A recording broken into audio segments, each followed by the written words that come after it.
Le journal sur Al24 News, merci de nous rejoindre. Voici les titres de cette édition. Après sa visite en Turquie, le chef de la diplomatie algérienne, Ahmed Attaf, est en déplacement à Budapest, en Hongrie.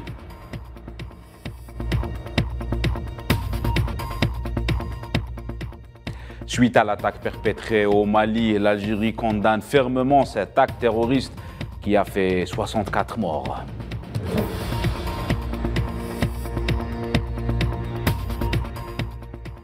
Dossier du Sahara occidental, Washington réaffirme son plein soutien aux efforts de l'envoyé spécial de l'ONU, Staffan de Mistura.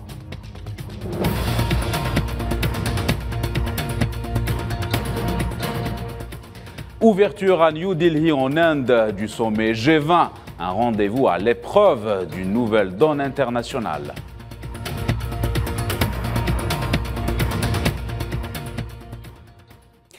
Voilà pour les titres. Bonsoir à toutes et à tous. Après une visite de travail en Turquie, le chef de la diplomatie algérienne, Ahmed Attaf, s'est rendu ce matin en Hongrie, chargé par le président de la République, Abdelmadjid Tebboune.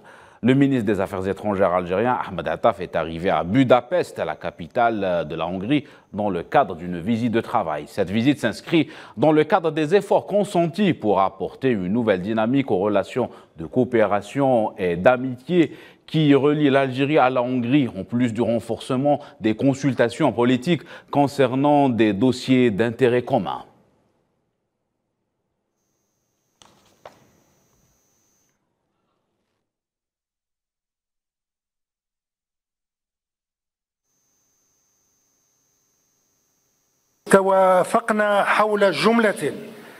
On s'est mis d'accord sur un ensemble d'étapes à suivre et qui vise à élargir les échanges à tous les niveaux, notamment dans le milieu des affaires, et à dynamiser les mécanismes de coopération bilatérale et à accroître la valeur des échanges commerciaux et les investissements. En plus de soutenir la coopération bilatérale à travers plusieurs projets dont certains sont déjà en cours, d'autres sont en cours de préparation et certains en cours d'études, et ce dans différents secteurs importants, notamment les énergies traditionnelles, les énergies renouvelables, la formation et la coopération sécuritaire, l'agriculture, la pêche et le transport aérien. Le ministre algérien des Affaires étrangères, Ahmed Attaf, est également revenu sur les différents dossiers de coopération bilatérale à parfaire lors de la prochaine visite de la présidente hongroise en Algérie. Et la sécurité au Sahel a également été abordée lors de ce point de presse, mettant en exergue les convergences sur les questions internationales. De son côté, le ministre des Affaires étrangères hongrois a salué l'initiative du président algérien Abdelmadjid Tebboune concernant la crise au Niger. Et avant ce déplacement en Hongrie, le chef de la diplomatie algérienne, Ahmed Attaf, a présidé hier à Ankara, la capitale de la Turquie, les travaux de la session conjointe algéro-turque. À l'occasion de son déplacement en Turquie, chargé par le président de la République, Abdelmadjid Tebboune, il a par ailleurs animé une conférence de presse avec son homologue turc Hakan Fidan. Ahmed Attaf est revenu sur l'importance des relations entre Alger et Ankara et la position de l'Algérie concernant les défis auxquels est confrontée la région. Le point avec Souila Kilal. Les relations algéro-turques connaissent un fort élan et une évolution notable sur les plans politiques et économiques. C'est ce qu'a déclaré le chef de la diplomatie algérienne Ahmed Attaf, qui effectuait une visite de travail à Ankara en Turquie. Le ministre algérien des Affaires étrangères est revenu sur les entretiens qu'il a eus avec de hauts responsables turcs qui, selon lui, ont permis d'évaluer la concrétisation des priorités et objectifs tracés par les présidents des deux pays.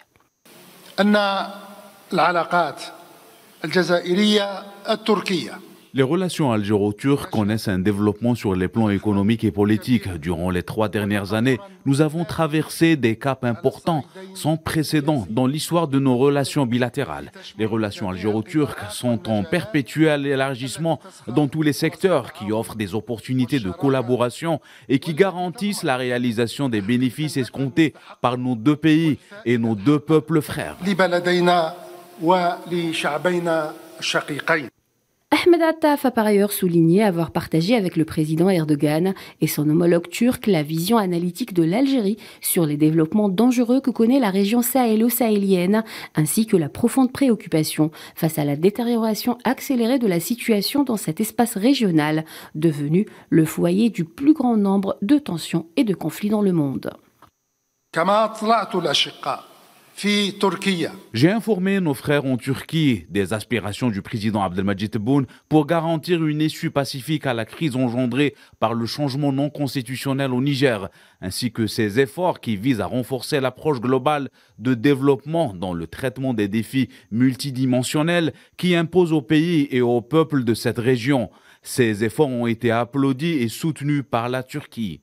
Concernant le premier point de l'initiative algérienne pour le Niger, le président algérien Abdelmadjid Tebboune s'est engagé à présenter de nouveaux textes pour le prochain sommet africain et qui concernent la multiplication des mesures contre les coups d'État et les changements anticonstitutionnels. Dans le cadre de sa visite en Turquie, le chef de la diplomatie algérienne Ahmed Attaf a coprésidé avec son homologue turc Hakan Fidan les travaux de la deuxième session de la commission mixte algéro-turque de la planification. Les travaux ont évalué l'avancée enregistrée dans la mise en œuvre des décisions prises par les dirigeants des deux pays depuis la tenue de la première session du Conseil de coopération de haut niveau en mai de l'année dernière, ainsi que sur les préparatifs de la tenue de la deuxième session de ce Conseil, prévue dans un avenir proche à l'occasion de la visite en Algérie du président Recep Tayyip Erdogan à l'invitation du président algérien Abdelmadjid Tebboune. Nous vous le disons en titre, au Mali, 64 personnes, dont 49 civils et 15 soldats ont été tués jeudi 8 septembre dans 2 attaques terroristes ayant visé un bateau de transport fluvial de passagers et une base de l'armée dans le nord du Mali, dans un secteur soumis depuis quelques semaines à une forte pression des groupes armés. Les autorités de Bamako ont décrété un deuil national de 3 jours en hommage aux victimes civiles et militaires de cette attaque terroriste. Et dans un communiqué des Affaires étrangères, l'Algérie a réagi fermement en condamnant les attaques terroristes qui viennent d'endeuiller le Mali et a exprimé sa sympathie et sa solidarité face à cette épreuve que lui impose le fléau terroriste. La même source a indiqué que l'Algérie tient à exprimer de nouveau sa ferme conviction que c'est par la mise en œuvre de l'accord pour la paix et la réconciliation au Mali issu du processus d'Alger de bonne foi sur la base d'une volonté politique que le Mali pourra construire un front interne capable de résister aux agressions que le terrorisme fait subir au Mali. Le sous-secrétaire d'État américain adjoint Joshua Harris, qui a effectué une tournée en Afrique du Nord, a réaffirmé le plein soutien des États-Unis au processus politique des Nations Unies pour le Sahara occidental et aux efforts de l'envoyé personnel du secrétaire général de l'ONU, Staffan de Mistura, visant à parvenir à une solution politique durable à la question sahraoui. Lors de sa visite de travail en Algérie le 3 septembre dernier, Joshua Harris a été reçu par le secrétaire général du ministère algérien des Affaires étrangères, Lounès Megraman.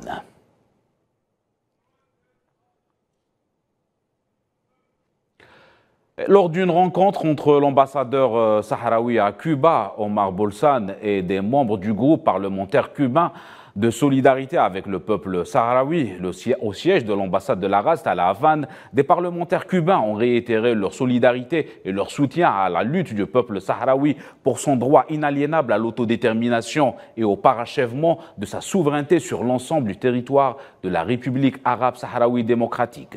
Le groupe parlementaire était composé de son président et 2 députés du Parlement cubain.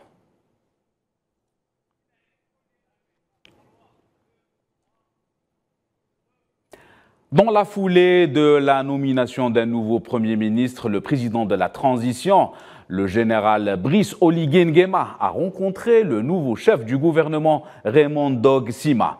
Le président de la transition avait aussi annoncé la formation d'un gouvernement de transition comprenant des personnalités de tous bords politiques et une nouvelle constitution qui sera soumise à un référendum.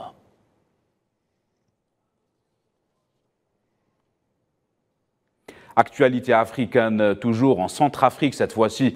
Abdoulaye Hissène, l'ancien patron du Front populaire pour la renaissance de la Centrafrique, a comparu devant une instance judiciaire composée de magistrats locaux et internationaux chargés de juger sur les crimes de guerre contre l'humanité depuis 2003 dans ce pays. Il a été arrêté lundi passé. Hissène Abdoulaye avait annoncé de quitter le mouvement armé lors d'un dialogue de réconciliation à l'initiative du président Touadéra et en l'absence de groupes armés et de l'opposition.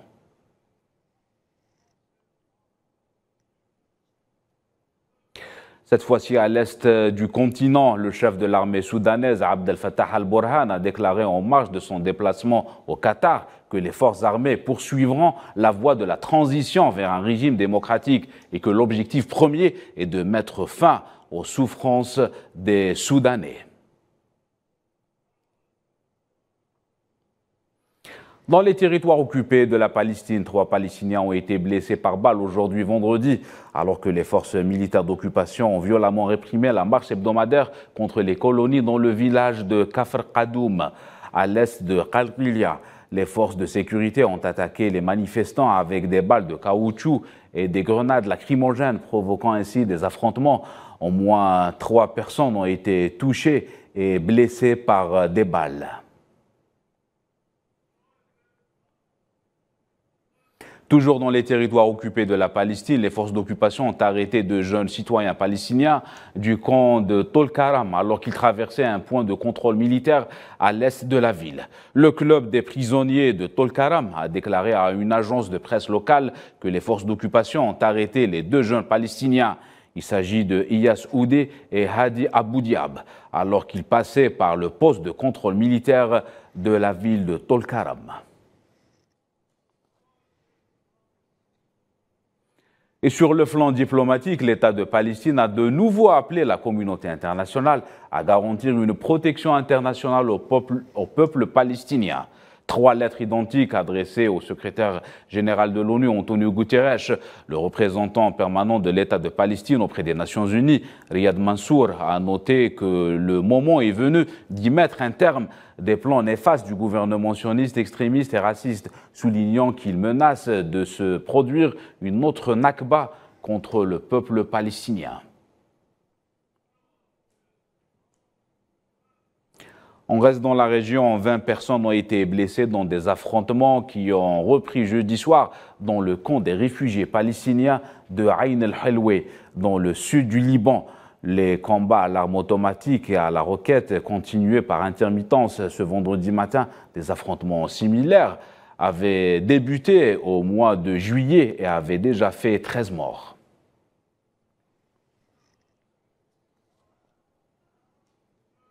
Début des travaux du sommet du G20 à New Delhi en Inde, un rendez-vous qui sera marqué par les absences du président russe Vladimir Poutine et le président chinois Xi Jinping. 9 pays ont été invités à l'image du Nigeria et le Singapour.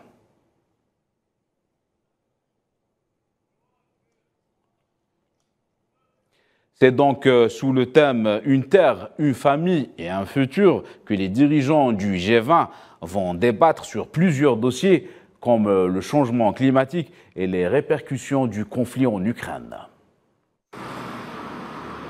La capitale indienne, transformée pour l'occasion, accueille ce vendredi le sommet du G20. Les présidents américains, turcs et français y seront présents, entre autres. Grand absent du sommet, Vladimir Poutine et Xi Jinping ne seront pas de la partie. Une occasion pour le président américain d'occuper le devant de la scène. C'est un G20 traversé par les divisions que s'apprête à accueillir l'Inde, la guerre en Ukraine ayant modifié l'ordre international établi et exacerbé les oppositions. Un contexte qui rend difficile l'établissement d'un consensus entre les pays membres. C'est le constat amer du président du Conseil européen. Nous soutenons la formule de paix juste proposée par le président Zelensky et nous serons toujours très actifs pour défendre ses principes et ses valeurs sous tous les formats conceptuels, y compris lors de cette réunion du G20. Difficile de prédire s'il sera possible de parvenir à un accord sur la déclaration finale. Impossible donc une déclaration finale incluant le conflit ukrainien, tant les divergences sont profondes et les positions. Au-delà du conflit, d'autres dossiers sont susceptibles de diviser les membres: énergie renouvelable, abondance des combustibles fossiles, restructuration de la dette. En outre, en l'absence de Vladimir Poutine, l'Inde tentera de marquer le coup en remettant au centre du jeu les aspirations des pays du Sud, un rôle que le pays a historiquement assumé. C'est donc un sommet qui réunit les plus grandes puissances économiques mondiales en plein contexte de conflit en Ukraine et des changements climatiques en permanence, mais aussi l'apparition de nouveaux blocs économiques. Safwan Ben Sabri. Le G20 à l'épreuve de la nouvelle donne internationale. Créée en 1999, l'organisation réunit les plus grandes puissances économiques du globe dans un monde à l'époque encore unipolaire. Le paysage international a changé depuis un certain 24 février 2022, jour de l'offensive militaire russe en Ukraine. Le sommet du G20 se tiendra du 9 au 10 septembre et avant même son ouverture, on spécule déjà sur la réussite ou non du sommet abrité par New Delhi. Caractérisé par la double absence chinoise et russe, deux poids lourds désireux de refonder l'ordre international établi.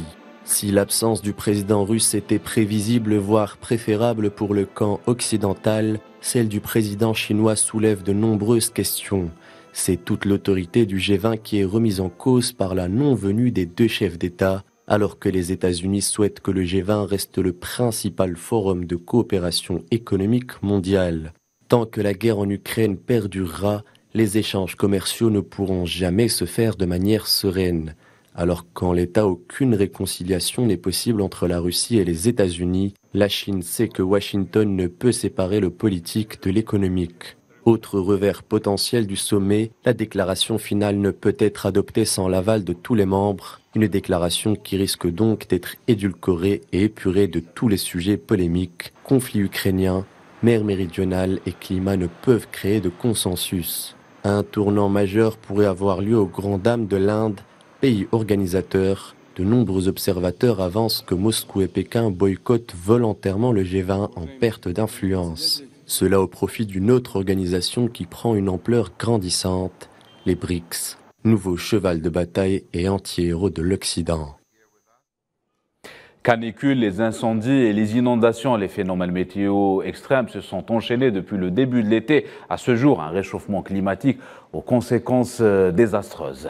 Les détails avec Iman Merad.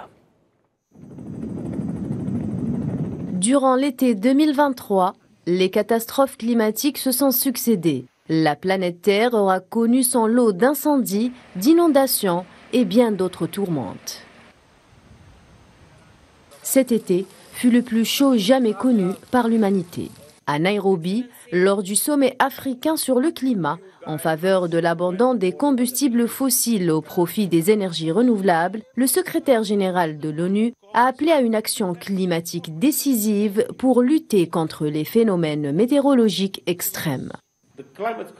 L'effondrement climatique a commencé. Notre climat implose plus vite que nous ne pouvons y faire face. Antonio Guterres a lancé un appel aux pays du G20 qui se réuniront cette semaine à New Delhi, les exhortant d'assumer leurs responsabilités. Aux États-Unis et au Canada, les feux ont ravagé plus de 13 millions d'hectares en cette fin du mois d'août. Du côté de la Méditerranée, la situation était particulièrement tendue. Îles Canaries, Sicile, Tunisie et Algérie ont cet été lutté contre d'importants incendies. La Grèce, quant à elle, après avoir été ravagée par les feux au cours de l'été, où 20 personnes sont décédées, dans ce qui a été qualifié par la Commission européenne du plus grand incendie jamais enregistré dans l'Union européenne. Ses rues et ses bâtiments sont aujourd'hui inondés, routes détruites, des voitures emportées en pleine rue et jusque dans la mer Méditerranée. La Grèce est désormais meurtrie par les inondations. À la frontière de la Grèce, la Turquie et la Bulgarie ont également subi les pluies torrentielles. Au moins 6 personnes sont décédées en Turquie. En Asie, les tempêtes et les inondations ont lourdement frappé. Le centre financier de Hong Kong, touché ce vendredi par les pires précipitations jamais enregistrées depuis 1884.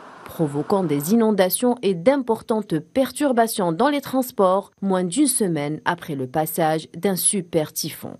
La métropole chinoise de Shenzhen, limitrophe de Hong Kong, est pour sa part touchée depuis jeudi par des pluies torrentielles les plus importantes jamais enregistrées depuis 1952 selon les médias d'État. Canicules, sécheresses, inondations ou incendies ont frappé le monde dans des proportions dramatiques et inédites, avec leur prix en vie humaine et en dégâts sur les économies et l'environnement. C'est la fin de ce journal. Excellente suite de programmes.